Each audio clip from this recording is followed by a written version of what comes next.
Hello everyone and welcome to a very special video where I talk about how I met my girlfriend Janie. But I don't mean in the how I met your mother sort of way where I go through every detail until how I got to know of her existence. What I mean is how I got to meet my girlfriend face to face. As you know, if you've been following me at least, my girlfriend and I are in a long-distance relationship, so this video is covering the time when our distance became a little bit shorter. Now, if you do want the how I met your mother sort of story, my girlfriend and I were in a stupid fandom. My girlfriend is Janie Poodle, by the way, in case I forget to mention this elsewhere, and she lives in the UK. There's our origin. This is one of the most happiest moments in my life that I will remember for as long as I live. But I'm not going to give you the pure sunshines and rainbows version. Now, even though there are sunshines and rainbows in this story, of course, I'm gonna have to make you work for it, as I had, because to get there, it was a struggle. It's going to get a bit emotionally heavy here, so if you want just the pure happiness, skip to the next chapter, but for now I'm going to cover some of the troubles. Now, us planning our meeting began in early 2023. I thought this would be the perfect time to do so, to talk my parents into it because it was my last year of university. So with graduation upcoming, I thought this would be the perfect time to convince them for me to meet my girlfriend. So I had wanted to go to the UK, but my parents pushed back, and I mean really pushed back, which is where this story gets really heavy. My mom was very much against the idea. A little bit early on, she became a bit positive, but it began to take a downturn when I revealed that my girlfriend is a trans woman. And it was pretty excruciating trying to get my mother to feel anything positive on such a meetup. She would go through a friend of hers that would try to search up information on Janie, and when it turned out there was, well, as you would expect, no criminal records, that wasn't good enough for my mother. Because there's no such thing as actual innocence records, so as long as there was any ambiguity that she could stretch out a doubt in, it was never going to work for her. I had wanted to go during the summer to the UK, and, well, those plans were dashed, and my mother threw hurls of insults at me for the time. She would say things like if I had went to Britain that I wouldn't come back even though I had motive to, my degree was just over the horizon. And even claiming that I was going to stay there because I was in love was too charitable to her. She said that she didn't think I would actually be in love and that I would just stay there for the sex. Which, asserting that Janie was lying and luring me over to Britain, was insulting my capacity to be loved, but also, with her last remark that I uttered, it was mocking my capacity to love. Things got worse when I had to tell my dad. Thinking he was a detective, he said, "Why doesn't Janie want to come over here? That doesn't make any sense." And then he went on about how he wouldn't want to go to the UK on a plane, saying that if he were on a plane for that long, they'd probably have to get someone to restrain him, and he wouldn't want to go to an airport because mass areas like that are where certain acts of violence take place. You know, Dad, I think you answered your own question on why Janie was hesitant to come here. But despite him practically arguing against his own point there, that didn't stop him from calling me a lame brain some weeks later. And yes, I do still hold that against them. You can claim I'm a bad person or think of me what you will in the comments, but yeah, I hold a grudge. After Janie visited and validated all my beliefs in her, they never said they were sorry, so their silence says how much guilt is on their conscience for all the things they said to me before. It's not that we're on bad terms, we still talk, all of us, and, well, it's more like we just ignore this moment in our life, which, for me, has led to me stuffing away these emotions in the back of my mind.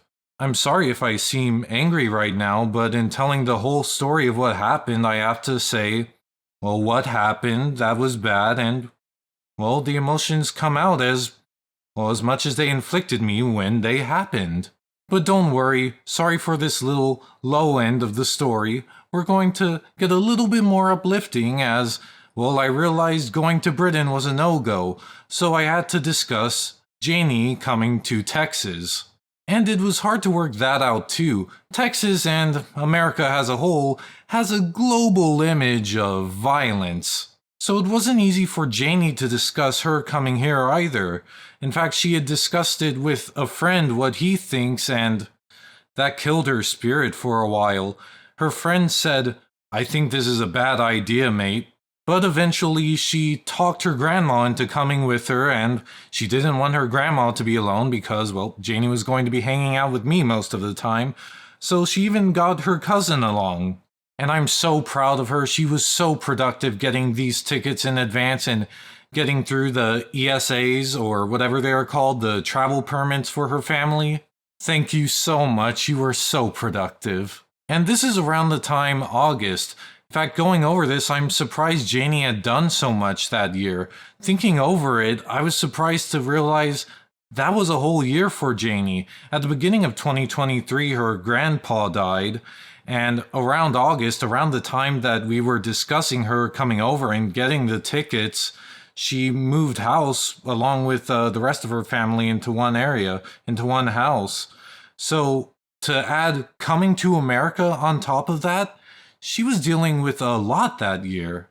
But as I said, August, my last semester of university was starting, and I couldn't help but count the days for technically my degree, but mostly for Janie's visit on December 1st. I was counting the months, then I was counting the weeks, the days, and by the end of it I was practically counting the seconds.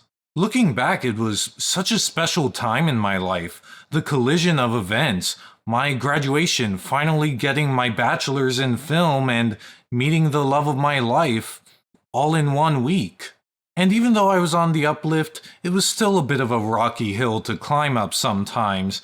Some fights between my mom and I still happened, with things she would say like, "Well, I don't see Janie here," which, of course you don't. It's not the day she said she would be here yet, so a bit early to call.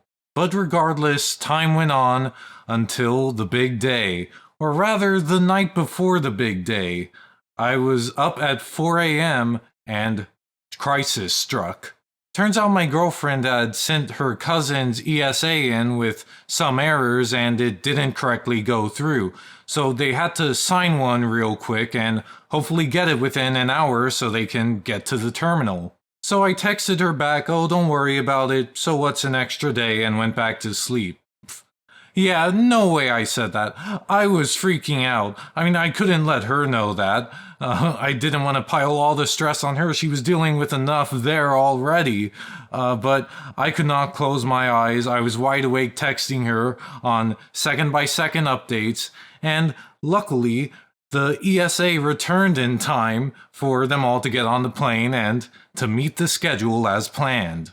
So they're on the way to Texas. Things are looking good.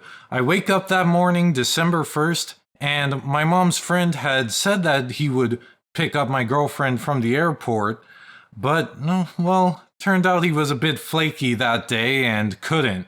So I wake up to another trouble, trying to talk with my mom and talk with my girlfriend and figure out what they're going to do. Well, simple, it's an airport, taxi service to the hotel. Well, I mean, it is still a big problem with someone flaking out like that, but, well, it still worked out either way, which is the best you can do in a situation. So the next part, well, just waiting, and waiting, and waiting. If I was counting the seconds before, this day I was counting the nanoseconds. I was going to meet my girlfriend. I couldn't believe it, and the minutes were tearing me apart. I was staring at the clock thinking an hour went by and only saw the minute hand move once. I had to distract myself, so I played some Shinobi 3 for an hour and beat it, hoping that the time would go by and I would get the call hearing that she's at the hotel. Well, not yet. Only about an hour and a half went by. So I was waiting and waiting until I got the call. She was at the hotel. So I got a ride over there, and the doors were locked. The bell lady had to ping me in, but the doors being locked led to a little misunderstanding. I was texting my girlfriend saying, "Hey, the front doors are locked. I think you might have to come to the front hall." And, well, the bell lady dinged me in, and I was able to open it. So we both ended up moving towards each other. I got on the elevator, and this is the magical moment. The moment of seeing her as her. Not an image of her on a screen, not a projected video, not anything. Seeing her for who she really was.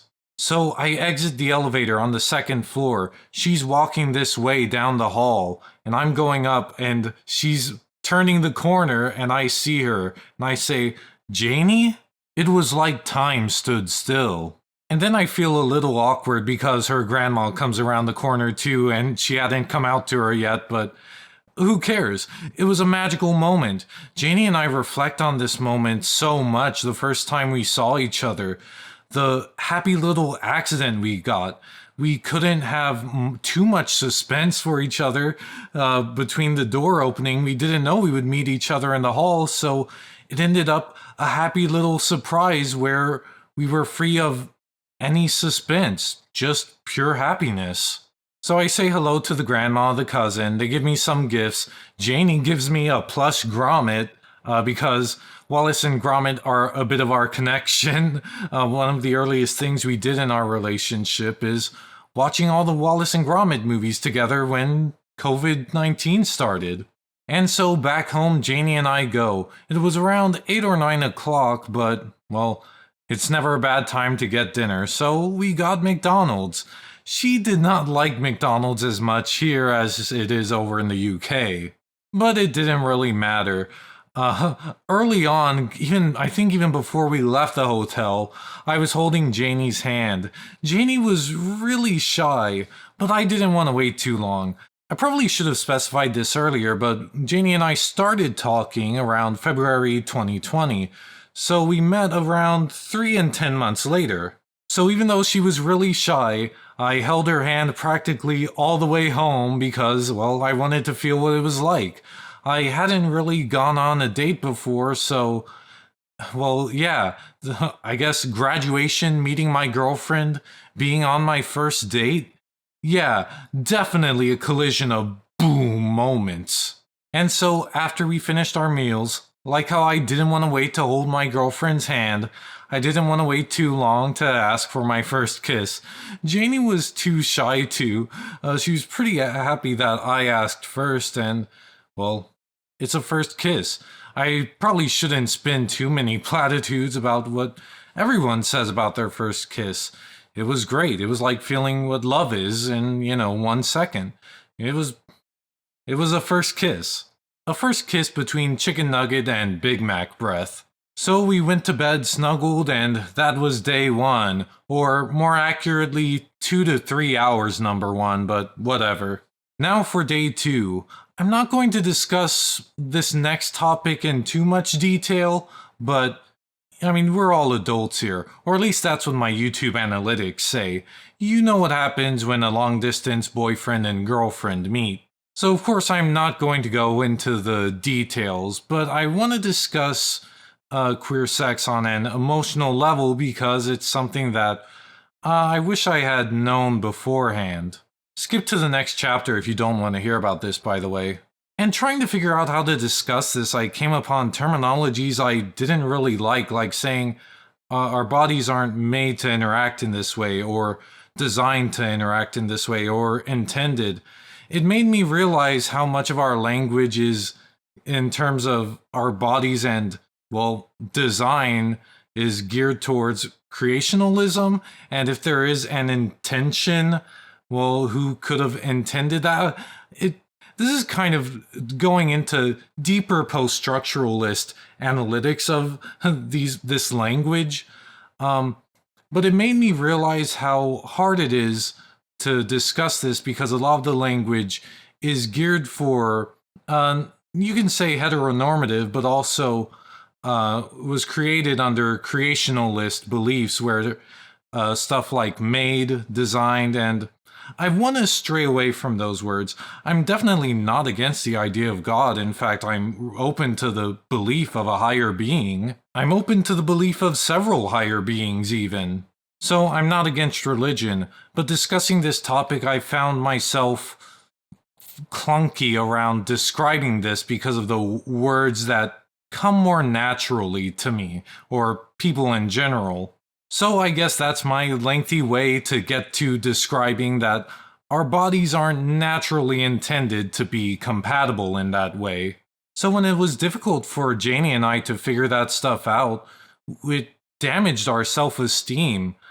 I, for example, thought, is something wrong with me? Am I the flaw? And Janie thought that too. It led to an inner questioning and lack of self-confidence that Janie only recently got over. So I'm sorry to have to discuss such a sensitive topic, but as I said, this video isn't going to be just sunshine and rainbows. And because a lot of the discussion around this stuff is most likely geared towards heterosexual sex, which is fine. I mean, they're the one who have to deal with birth control. Gosh, I can't believe I'm talking about this.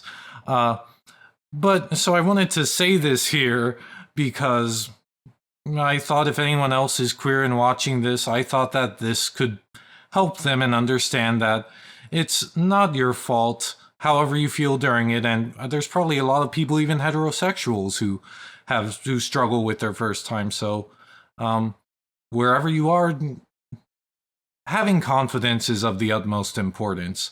So now that we're done with my little PSA, we should chill. And that's exactly what Janie and I did. She was still jet lagged, so it was just a chill day, doing nothing and walking outside, holding hands walking outside, her taking her jacket off because she realizes, hey, December in Texas isn't December in the UK.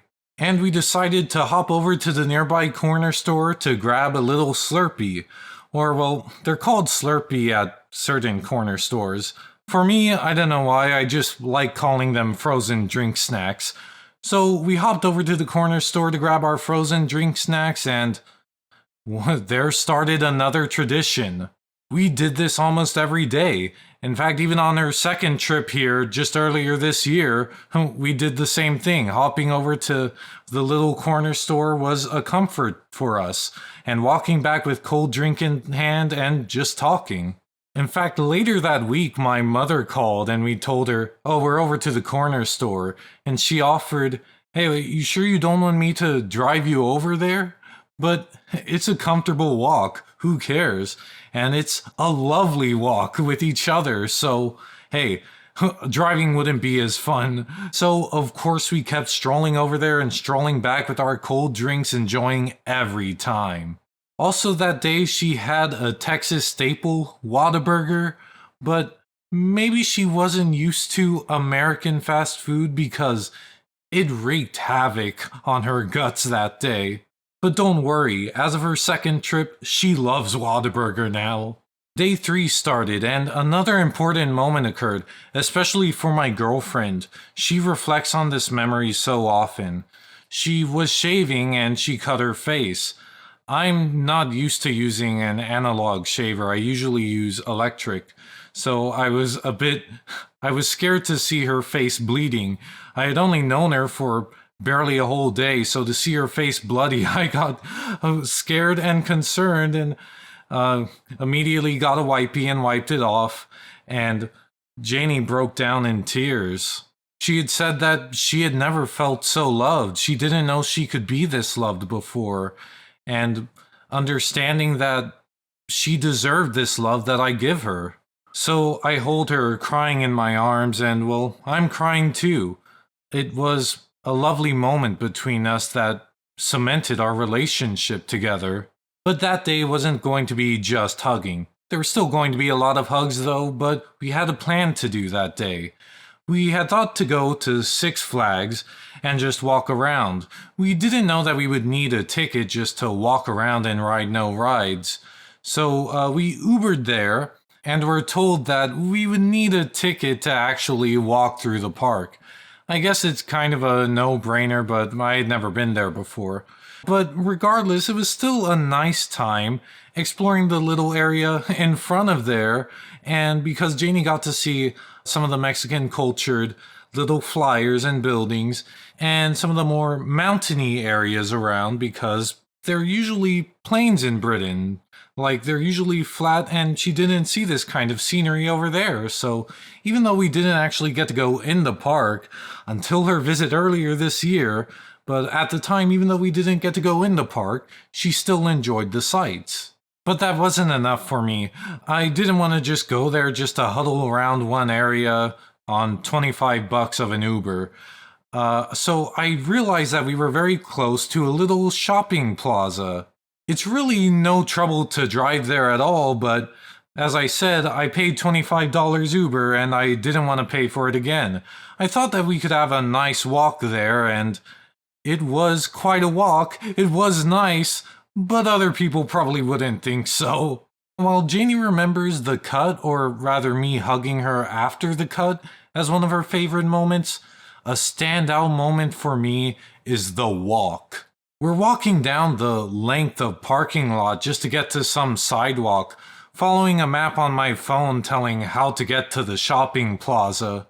And the walk didn't matter. We were both so happy to hear, "Hey, you want to just walk there?" that we walked joyously. Any moment with her was a great moment. So we finally get to a sidewalk going to under a highway bridge, and the walkway on my phone changed all of a sudden, and I wasn't really confident in what it was actually showing now how to get there. For those who don't know, Texas, and likely a lot of America, is not pedestrian friendly. There are some areas where the sidewalk will just stop, and to Janie, this was a really weird thought, as Britain is really pedestrian friendly. But not here. So, considering I didn't even have confidence in where my map was going, I looked at it and tried to figure it out myself, and I said, "Look, okay, we're going to have to climb up this steep hill next to the road." And it was a bit scary. We even had to walk over like a mesh thing over a set of rocks. That was scary too, a little bit, especially since my girlfriend is a bit on the heavier side, so I was worried she was actually going to get hurt. So we're walking up this hill. It's likely already been maybe half an hour, maybe 20 minutes. Each step we take, we're getting more tired and tired, and I say, "Look, if there's no sidewalk up here, we're doubling back and just cutting our losses and calling Uber and heading back home." So we finally ascend to the top of the hill next to the road, and there's a sidewalk-ish area that just fades into grass, and in my head I think, okay, that's enough sidewalk for me. We're still going. By the end of this trip, we each had a blister on our feet. We didn't mind though. It was actually exciting going from area to area, seeing as we got closer and closer to the shopping area. And then we finally got there. We went through Barnes & Noble and got an ice cream sandwich, and oh, who cares about what was there? We got to our destination. That was the real satisfaction of this practically urban hike. And so we went back home to watch a movie. I didn't say this earlier, but the previous day we had watched Willy Wonka and the Chocolate Factory. To go over some of the media we enjoyed, almost every night we watched Go Dog Go, the third season, I think, or no, I think it was the fourth season. It felt almost perfect because if I remember right, that season premiered on my birthday. So it felt like it was made for me and, well, for us, really. We also had stopped watching the second season of Housebroken earlier that year. So us being together ended up being the perfect time to finish up that season. And I guess series, because Housebroken hasn't come back yet, even though I think there was another season. And weird. But of course, the media we watch when we're together is very important to us, so Go Dog Go and Housebroken mean a lot to us. But because the previous night we watched Willy Wonka and the Chocolate Factory, this night we were going to watch Charlie and the Chocolate Factory, the much less of a classic version by Tim Burton featuring Johnny Depp, and it sucks. Look, this isn't a video about movie reviews, but That movie sucks, as much as I saw it a lot as a kid. But during our walk, it was kind of a joke as we were struggling to get to our destination, saying, oh, at least we can look forward to getting back home and watching Charlie and the Chocolate Factory. Now for day 4, we didn't want to leave Janie's grandma and her cousin alone for so much of the trip. It felt bad to neglect them, so we took out some time to hang out with them at a place they wanted to visit, and well, we were going to visit anyway because, well, what else is there to do in Texas but visit the Alamo? I guess I can't be too vague about this location compared to how I've been about the others, so we went to the Alamo and we thought we would go around even the inside and outside, but her grandma and cousin didn't seem too enthralled by it, so we both just explored the Riverwalk as much as we could. Had a nice moment on the river raft that familiarized her with some of the sights. We saw the Tower of the Americas, not at the top. Janie was really scared. I think it was pretty funny. I remember asking her, hey Janie, do you want to go to the top? I wouldn't really want to, but my girlfriend's there, so I might as well offer.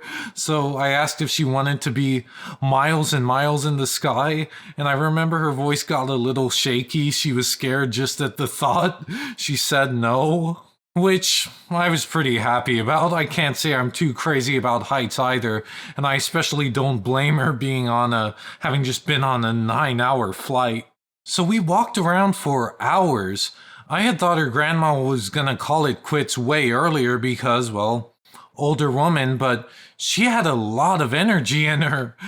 So Janie and I were surprised how far and how long we were walking for. The other funny thing that happened was her grandma went to get wine at some area that advertised wine in big words above the store. And she went in and asked for it, and they said, oh no, we don't have any wine, which just makes you think, well, if you can have it in big words in a sign over the store, you know, why? I guess that's just how good business is when you're at the Riverwalk. Now for day 5. I had an online final exam to do, and so I said, okay, Janie, give me about an hour and a half and I'll do an exam, and then I'll tell you when we can hang out again. And so I finished my final exam, my final exam, and there it was. I was done with college. I was a graduated man. I had my degree, and Janie was there to share that moment with me.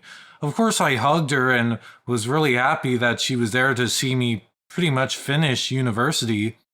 But she was also hugging me because when I came in to tell her I was done with the exam and asked how she was, that hour apart really hit her because she said, oh, I don't ever want to be apart again.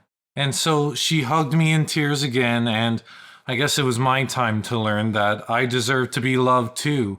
And she played for me this song that she said reminded her of me, and I guess our situation in general, which was true love will find you in the end.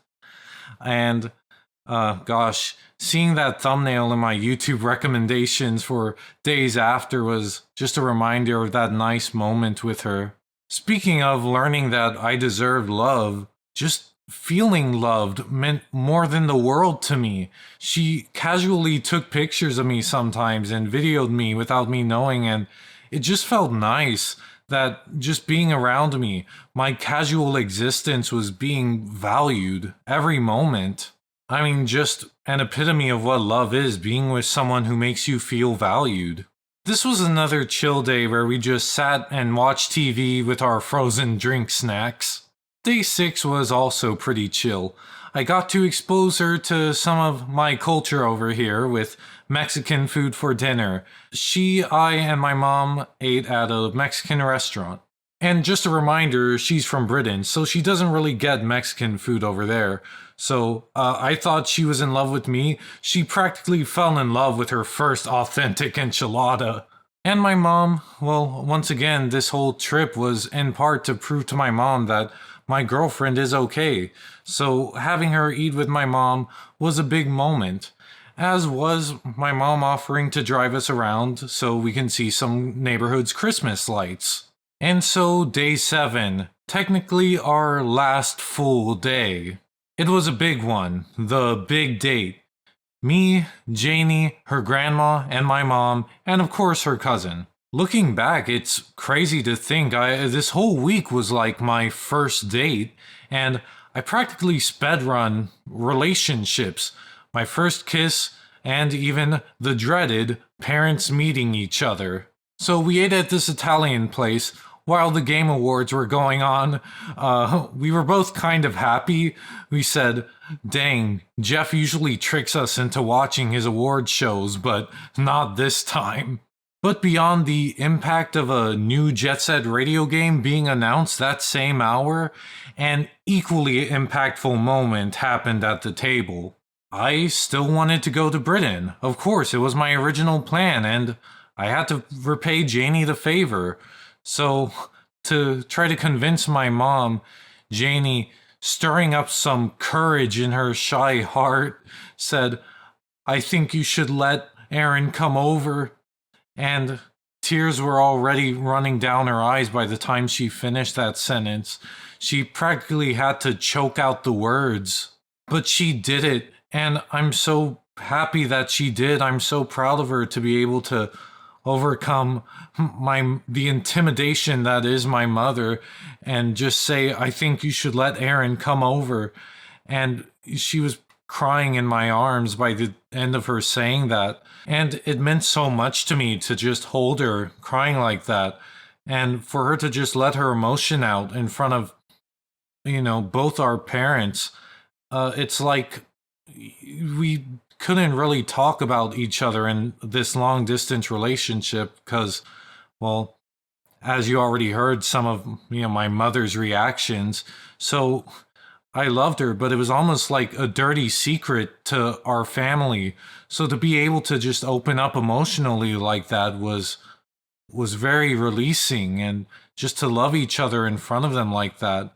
And another thing is that we didn't want to hide our love, even though Texas is stereotypically not as accepting, but it's probably more accepting than you think.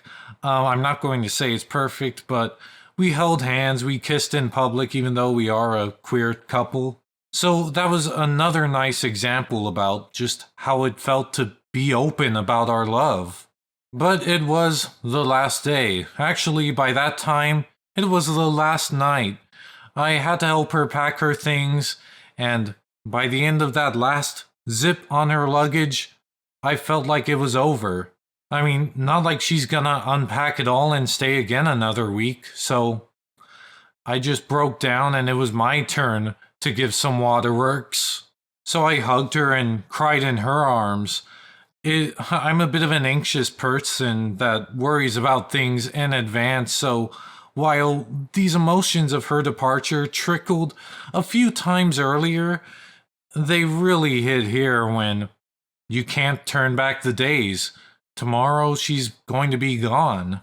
So to make sure I don't forget, I got out a camera to record some of our last moments on this trip. I don't know if I'm going to show all the footage here, maybe I'll just show a snippet, but whichever I decide to show, here it is. So you're recording? Yeah. Oh, that's awesome. Yeah. Hi. Hey, Janie's going tomorrow, but it's okay. We had a really great week. Yeah. Yeah. Oh, you gave me the best week ever. Oh, you gave me the best week ever. After such a crappy year. No, it's okay. We worked hard to get this, to make this happen. Yeah. Yeah, so it's all right. It ended up being all right. Oh, you're so sweet. It was an adventure. Yeah, it was an adventure too, and it was nice to just relax our legs and just hang out at home, which is what we did a lot of by the end, just hanging out. And the fast food in the U.S. is not very good. Yeah. To me. Yeah, and that was kind of funny, but we ended it really well with some great restaurants. Oh yeah, I liked that Mexican restaurant you took me to.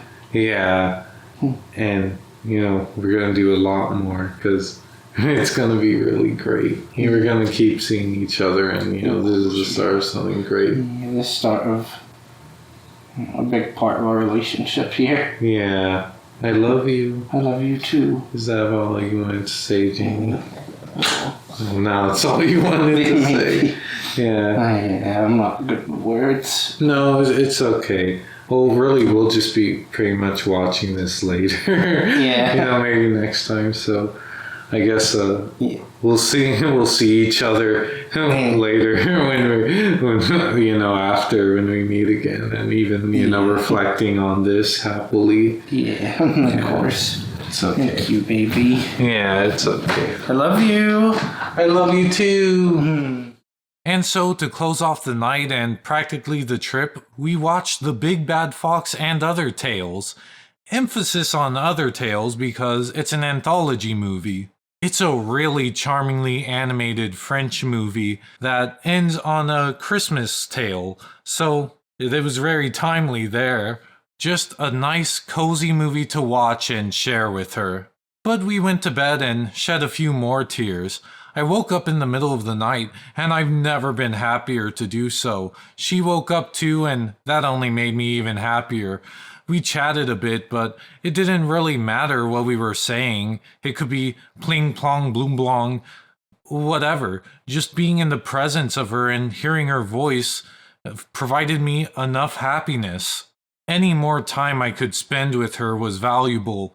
I'm reminded of a certain scene from How I Met Your Mother's Time Travelers episode. If you know, you know. I'm sorry to bring it up again, but I love How I Met Your Mother. She was going to leave before I knew it.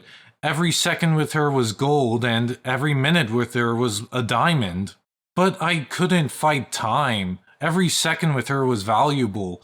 It was like an hourglass. I was trying to grab every grain of sand, and as much as I cupped, well, they kept slipping through my fingers. Janie was going to leave no matter what, and I still valued the last few hours I had with her, eating cereal. In fact, eating cereal with her, specifically Monster Mash cereal, which she asked me to get and save for her visit. That alone is a valuable memory we have together. That cereal and communally eating it is emblematic of her first trip. And we started another tradition, making these little goodbye drawings for each other to remind us of our trip. And even though my mom's friend didn't come through in picking up my girlfriend from the airport, he did come through in picking up her family and her to take her to the airport. So of course, thanks to him too for ripping my girlfriend away from me. Okay, I'm joking, but really though, actually big thanks to him for taking them back. And so we had waited for him in the back of the house, but turns out he parked in the front of the house, which we were kind of happy for. It meant that we had one last walk with each other, and stepping and stepping, crying and crying. We had a little extra time with each other to just embrace each other's existence and enjoy and love each other. And so I'm walking her up to the car, and she's so adorable. She says that heaven should be like our little corner store with endless frozen drink snacks. And I couldn't help but cry at her saying that. She's so sweet. So put her things in the car, and well, she has to go in the car too, but I couldn't let her go so soon. Of course, I give her a goodbye kiss, and then she's getting ready to sit down, and I pull her back. I'm like, no, don't go just yet. And I give her another goodbye kiss, just to remind her that I love her. And, well, she sits in the car, ready to head off. And then the grandma says, okay, well, you better come to Britain next time. As if that wasn't my intention. If anything, that just made my mission more clear. But my vision was not clear. I struggled to see past the pools of tears in my eyes as I walked back home. I felt a sense of whiplash. This house, being with her, sitting next to her on the couch. My life was so happy, more than I ever believed my life could be happy. And in an instant, I turn around and It's back to normal. I was crying and crying, lying in my bed, grasping onto whatever faint smell she left on the pillow. Until my phone rings. It's my mom's friend, or more accurately, it's Janie on his phone. I pick up as fast as I can and hear her go, Aaron, Aaron, it's Janie. And which means so much because at the time she hadn't come out to anyone in her family. So for her to just say loudly, it's Janie, it's her, it's not anything she means to anyone else, it's what she is to me. It's Janie. It's your girlfriend calling. And that did so much for me emotionally. It slowed down my tears significantly. It showed me that this wasn't the end. That even if she's in a car or in a plane in Britain, we're still going to have each other. This connection isn't gone just because she physically left. And as much as that did help me at that time, it was more or less short-term comfort. Or rather, it provided me comfort when it could. Afterwards, it felt like something was missing, and something was missing. Her presence. And I struggled with that for a while, not fully overcoming it until I finally fulfilled my promise and flew over to Britain in August of 2024. But that's a tale for another video. And I will probably tell that next, seeing as it's nearing the 1-year anniversary of my trip. But anyways, thank you all for listening, even though this is a little different from my usual movie-going videos. In fact, if you are listening, I really appreciate it because it signifies some care for me on a personal level. And I appreciate you if you listen to some of the hardships I endured along this journey, while also listening to my shining, happy moments in it. Really, I appreciate anyone who supports me. So regardless of if you watch this or any video of mine, thank you. And of course, thank you so much to my girlfriend Janie for coming over and starting this whole thing for me to come over. And man, she did so much. Who knows what the relationship would be like if she didn't take that first step. Thank you so much. Once again, thank you for listening to this retelling of this monumental event in my life, and take care.